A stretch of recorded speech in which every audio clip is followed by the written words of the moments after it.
मुझे तो पूरा यकीन है इन लोगों ने ये जानबूझकर किया है। पहले ही देख लो, बड़ी बेटी की शादी करनी थी पर करवा दी छोटी बेटी की। दादी जी, मैं आपसे रिक्वेस्ट कर रही हूँ, मेरे बाबा के बारे में कुछ मत बोलिए, उनका कोई कसूर नहीं है। और मेरे बाबा ने मुझे यहाँ पर जबरदस्ती शादी करवा कर नहीं भेजा है। वो तो चाहते ही नहीं थे कि हम दोनों बहनें शादी के बारे में इतनी जल्दी सोचे भी। और कितनी मिट्टी डालोगी अपने बाबा के कर्मों पर। तुम तो उनकी सगी बेटी भी नहीं हो, सड़क से उठाई हुई हो। आपको जो समझना है मेरे बारे में आप समझ लीजिए, पर मेरे लिए मेरे बाबा ही है। क्या बात हो गई? ये सवाल तुम अपनी पत्नी से पूछो। इसके बाबा को भी बुलाया है, एक इम्पोर्टेंट फैसला लेना है। किस बात का फैसला? रणबीर, ये जो गिफ्ट्स आए ना सेन फैमिली से हमारे लिए, ऐसे गिफ्ट्स तो हम अपने हाउस हेल्प को भी नहीं देते। हाँ तो क्या हो गया? उन्होंने अपने इकोनॉमिक स्टेटस के हिसाब से जो भेजा है वो भेजा है। अगर आपको उनकी खरीदी हुई चीजें नहीं पहननी है तो मत पहनिए, किसी और को दे दीजिए। It's not a big deal.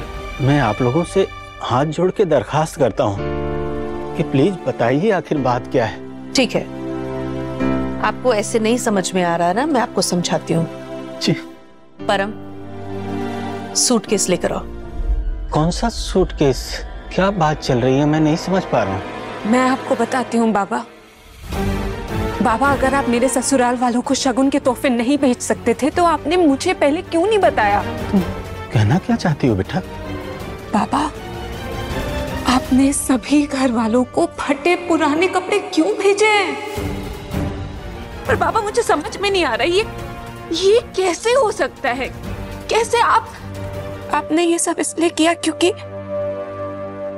मैं आपकी सगी बेटी नहीं हूं। आप मुझसे छुटकारा पाना चाहते थे बाबा। तुम मुझसे क्या कह रही हो बेटा? तो मेघला, तुम्हारे कहने का मतलब ये है इनकी इज्जत है, हमारी इज्जत कुछ नहीं? हाँ जी, मैं बहुत शर्मिंदा हूँ। पता नहीं ये किसने किया, कैसे किया। मैं इसकी जिम्मेदारी खुद लेता हूँ अपने ऊपर। चंदन जी, एक बात बोलूं, बुरा मत मानिएगा। हो सकता है कि ये सब जो कुछ भी हुआ है वो किसी ने जानबूझ के किया हो।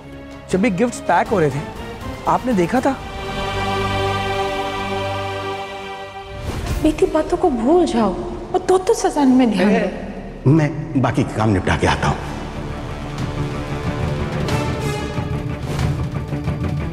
बेटा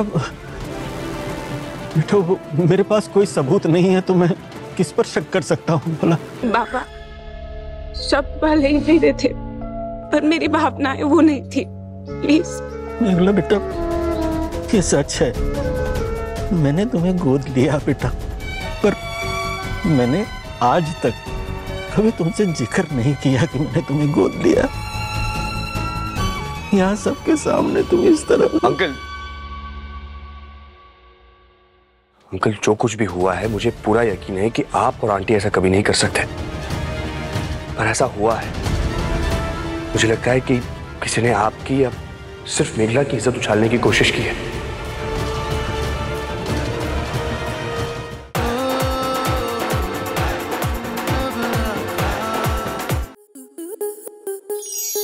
आपके मनोरंजन पर अब नहीं लगेगा कोई ब्रेक। स्टार प्लस के बेहतरीन शोज देखने के लिए लाइक, शेयर और सब्सक्राइब करें स्टार प्लस यूट्यूब पेज को।